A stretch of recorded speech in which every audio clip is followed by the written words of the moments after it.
So, as promised, part 4 of my series that looks at travelers' accounts to Egypt from roughly 1600 to 1901 or 1902 in their larger social and political context. So, this part looks at things like where did these travelers stay? What did they wear? What kinds of things did they bring? Things that the modern traveler still wants to know. So, our first account, at least for part 4, is from an author that I read from in the last video, Wilkinson, but it's from a different publication of his, with the first part of the title being Modern Egypt and Thebes, that he published in 1843. And I got it from the Internet Archive. And like his last work, it was both an account of his own travels and a guidebook for people who wanted to come to Egypt. So it kind of gives us a glimpse of what Egypt was like through European eyes in the 1840s. Though Messrs. Hill have no longer the management of it or of the hotels in Egypt, the arrangements made by them will serve as a general guide to the traveler. 1. That when ladies are of the party on the Nile, the boatmen should be supplied with drawers and an order given that they never go into the water without them. And I realize that Anne just misspelled there, so I apologize for that. 2. Regarding the flags on the Nile, a new custom has been introduced, which is very convenient. Every boat hosts its own private flag, which the travelers may devise and have made before he leaves Europe. All flags are registered at the British consulate in Cairo, so that anyone who takes a note of them before he leaves that place will recognize his friend's boat on the Nile without the trouble of hailing as he passes. I'm just going to open my window here to let some air circulate.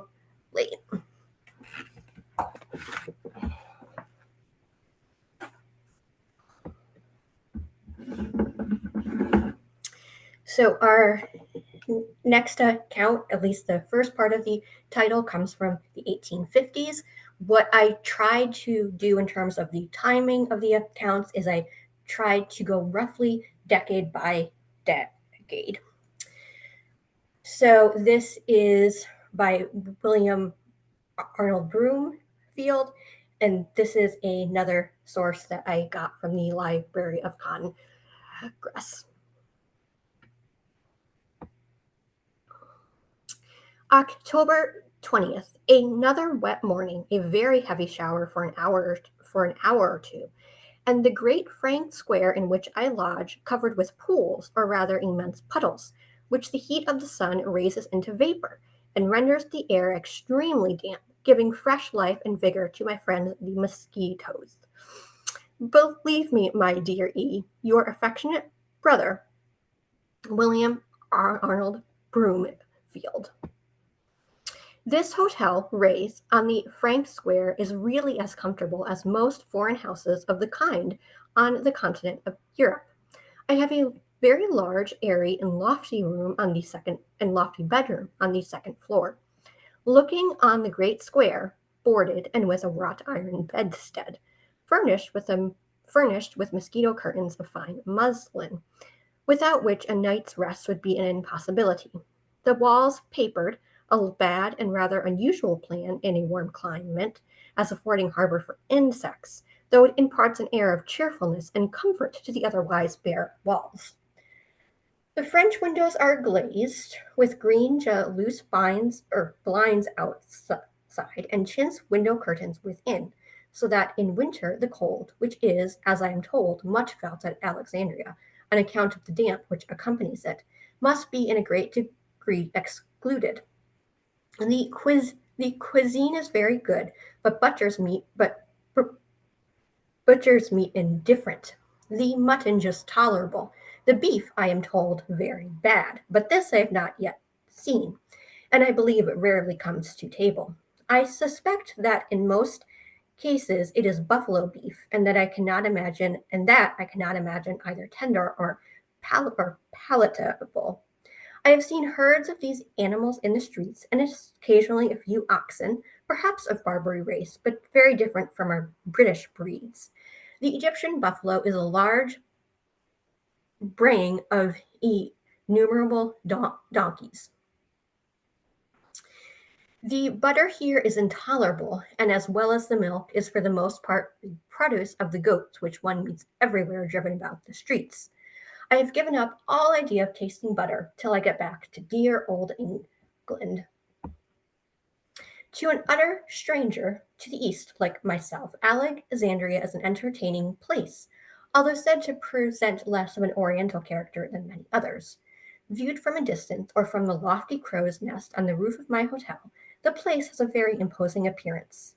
The fine harbor now covered with shipping, the blue expanse of the Mediterranean on the north, and the vast mass of houses in the rear, the numerous country villas of the Franks and wealthier natives in the distance, the large gardens and plantations of date trees, which occupy a great space within the walls, and the noble area of the Frank Square on which I am looking down, all lighted up by a bright sun or moon, for the latter is now at the full, furnish certainly a fine panorama. But not one of these objects will bear the test of a close inspection. A profusion of mortar and whitewash are the elements of all this appearance of splendor. The glare is excessive on every side. There is no shade, no relief from the hot, dazzling white of everything around. The very ground is lime dust, partly derived from the mounds of rubbish that block up every piece of waste or vacant ground, partly from the naturally white calcareous rock of the vicinity. Outside the walls, the most absolute sterility reigns, vast mounds of broken pottery and building rubbish, with only a trace of vegetation, only here and there a thin, wiry grass, few patches of the castor oil plant, acacias or prickly pear, or a little patch of garden maintained by constant irrigation meet the eye. But some of the roads leading out of the city eastward were planted by the late Pasha with acacias, which are now thriving, and within the walls are similar avenues of acacias and tamarisks, but too young to afford much shade at present.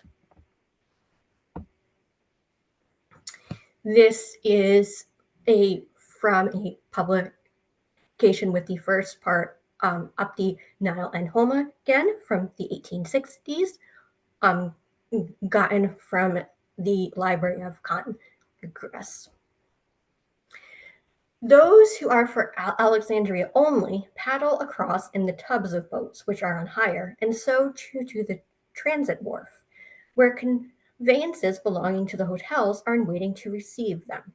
The hotels are all in the Frank Quarter at the opposite side of the town, and there travelers may have the luxury of a night's sleep in bed unrocked by billows, which they will be well able to appreciate after the abominable cabin life of a ship.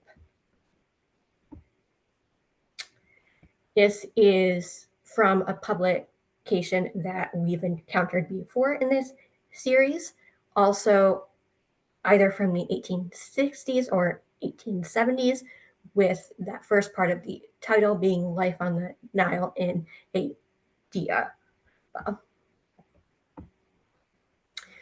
Our party, consisting of Mr. and Mrs. C.H.L., Dr. H.R., or Dr. H.R., and his sister, Miss E.R., together with myself and wife, all of Boston, were arranged in Paris shortly after our meeting together in that city towards the last of October 1866. 11 years before, the same party had traveled together in Italy and enjoyed with each other the gondolas in the fair city of Venice. I also had, with the doctor just afterwards, made a pilgrimage to the east as far as the Black Sea during the close of the Crimean War. Our mutual desires were to visit Egypt and the Holy Land together. Having made preparations in Paris in the purchase of proper clothing, guide books, maps, field glasses, colored eye glasses with wire protectors for the hot sun and desert sands of Egypt, medicine, pistols, 2 guns, and sporting equipments, and etc., we went to Marseille to embark for Alexandria in the steamer Moreas, having engaged our passages and staterooms in her a month previous at the bureau of the Messageries Imperialis. Before leaving, we had an American flag and our private signal streamer made for us. The latter was 30 feet long, red, white, and blue, with the initials of our party, RWL, and with 3 stars and a blue union. We supplied ourselves with a large quantity of ammunition fitted for our guns, suitable for the great variety and quantity of the feathered tribe abounding on the Nile, and some potted oysters, tomatoes, salmon, mincemeat for pies, all put up in America and only found at John St. Martin's ship supply establishment at Marseille. All other articles can be found at Alexandria or Cairo, which the dragoman for the Nile voyage furnishes by contract. We engaged, so now they've gotten to Alexandria. We engaged the services of one of the former as their main guide, named Hamadan Ramadan, to take us ashore and get our effects through the custom house to the hotel. We found the Hotel Abbot to be the best, though the Peninsular and Oriental is well recommended. I cannot say as much for the Hotel Europe. I shall not attempt to describe the novelties of some of the last named pests of Egypt. We were harassed by dragomans at our hotel from morning till night, all anxious to have an opportunity to show their recommendations and obtain a chance for a tender price for a diaba or pleasure boat to the cataract and back, either at a stated sum for the trip or by the month, they furnishing everything, even to paying beggars and all backsheesh during the voyage.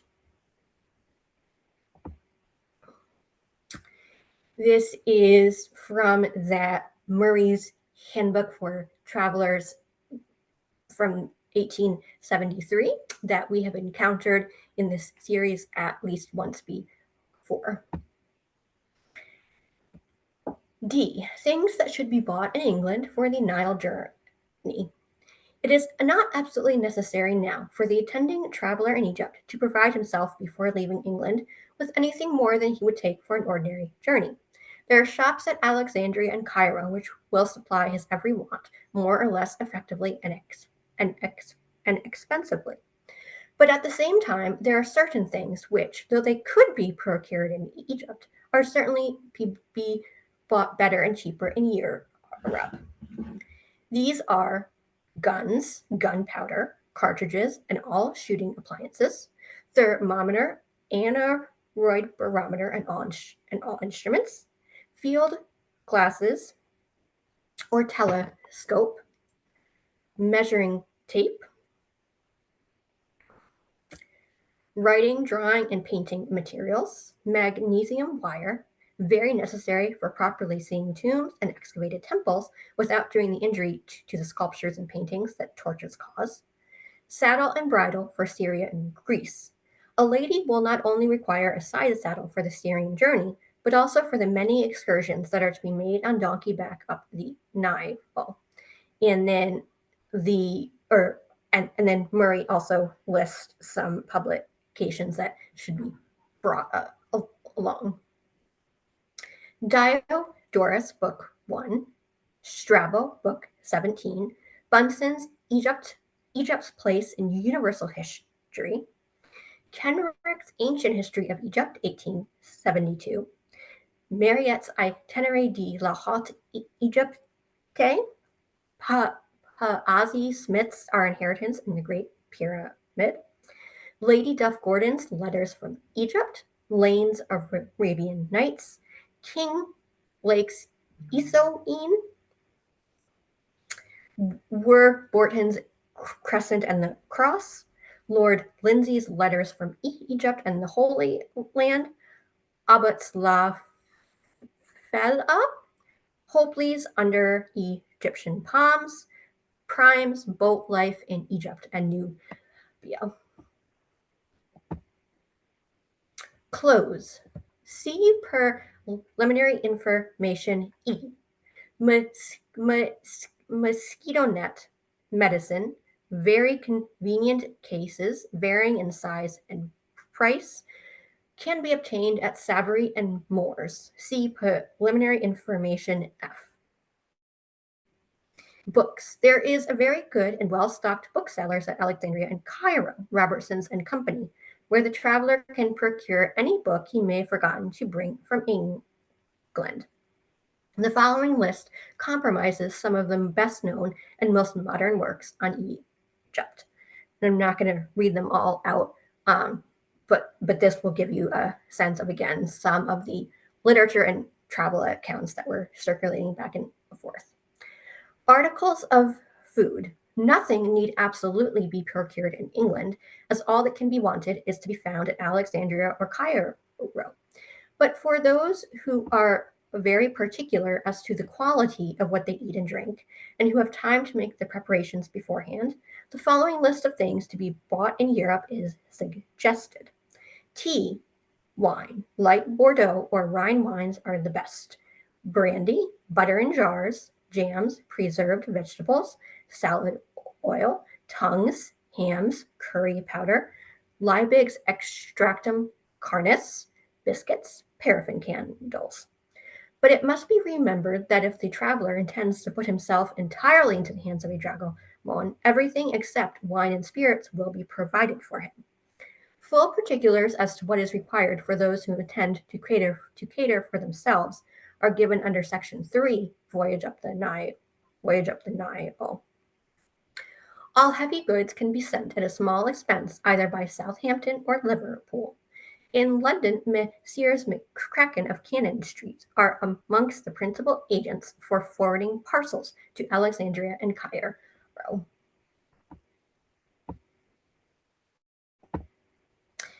Clothing and mode of life. Invalids coming to Egypt for the winter should be well provided with warm clothing and should always wear flannel next to the skin. 2 tweed suits, one of lighter texture than the other, form the best outfit for the ordinary traveler. And on the Nile voyage, he will find flannel shirts, the best both for health and convenience of washing. A broad belt around the waist is thought to be a useful precaution. Perhaps the best thing of its kind is the Syrian silk scarf so much used by the natives. The head should be well protected. For this purpose, the best headdress is a common felt wide awake, with a turban of white muslin wound round it. Some prefer a pith helmet, as it shelters the eyes more. The red tar bush with which travelers so often delight to adorn themselves, even when worn, as it should be, with the linen cap or takia underneath, affords little or no protection to those unaccustomed to an Egyptian sun. And it may be remembered with advantage that the wearing of a tarbouch by an European carries with it rather an air of assumption, as it presupposes him in the employ of the Egyptian government. It is true that it is worn by many of the shopkeeping and lower class Europeans, but no respectable European resident in the country would think of appearing in it in public, unless he were an employee of the government of the Khedive. Brown leather boots and shoes will be found the most useful up the Nile. Ladies would find Wellington boots of brown leather a great convenience. Colored glass spectacles with gauze sides afford great relief to the eye from the glare of the sun, and a blue or green veil is often useful for the same purpose. In winter, it is unnecessary to make any change in the mode of living from, and then the line cuts out. From that usually adopted in Europe. Most persons may eat whatever they are accustomed to in other countries. It is, however, better to avoid much wine or spirits, as they tend to heat the blood and cause the hot weather to be more sensibly felt. And some will find that fish, chiefly those without scales, eggs, unboiled milk, do not always agree with them. Bathing in the Nile is by no means prejudicial in the morning and evening, and except in the neighborhood of sandbanks, there is no fear of crocodiles. Fruit and vegetables, when the former are not eaten to excess and the latter are properly cooked, are wholesome and cooling, and mutton is better than beef. The fish of the Nile are not very good.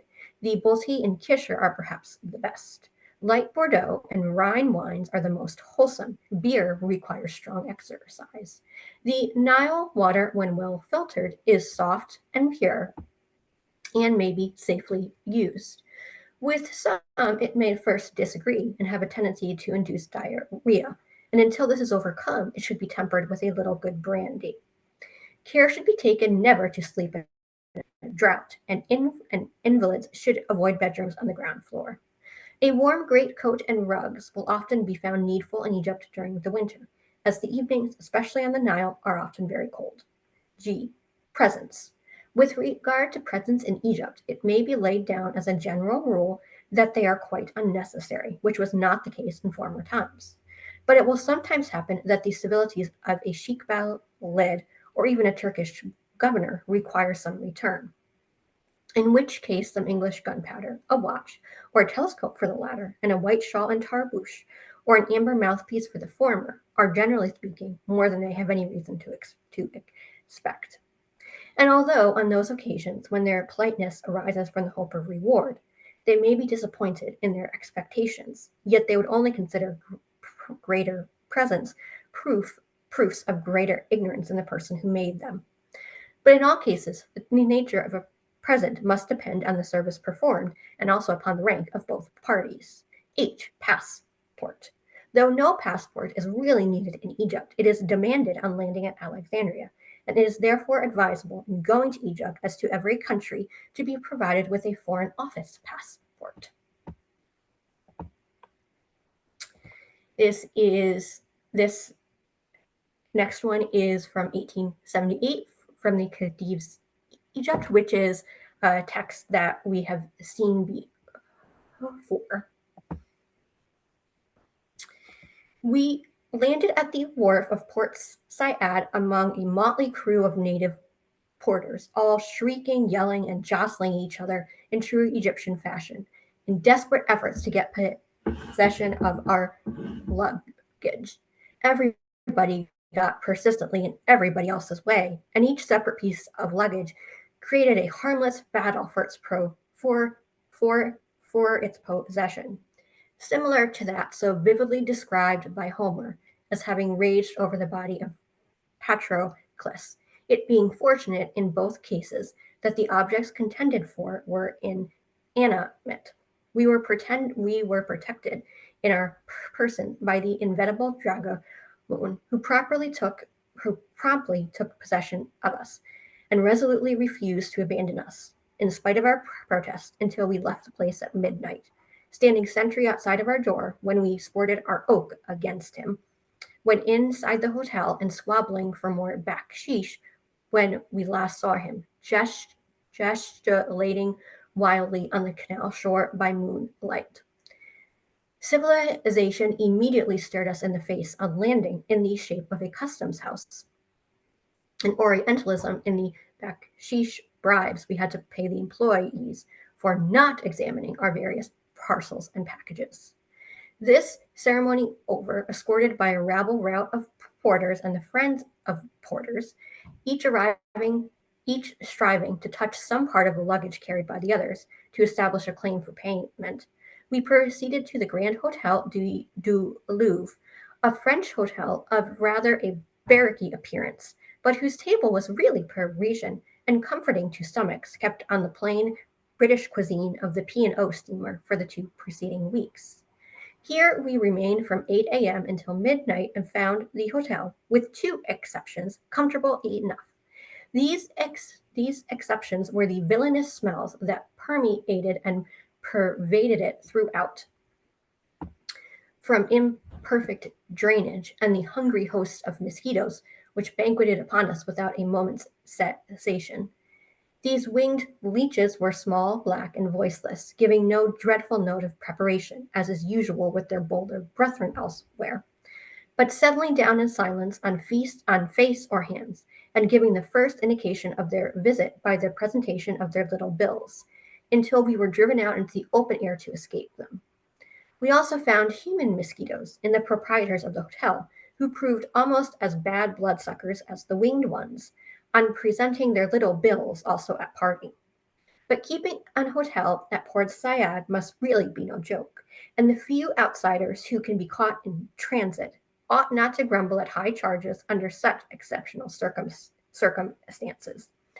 And therefore, let us dismiss both men and mosquitoes with a benediction and the expression of a hope that we may never be subjected to the tender mercies of either again during our eastward pilgrimage. This is also from an account that we have encountered before with that initial title of the monuments in Egypt. And that is actually where we are going to end, because I had forgotten that I put the monuments in Egypt there originally, and I decided to take the extract out for this section. So stay tuned for part 5. Bye.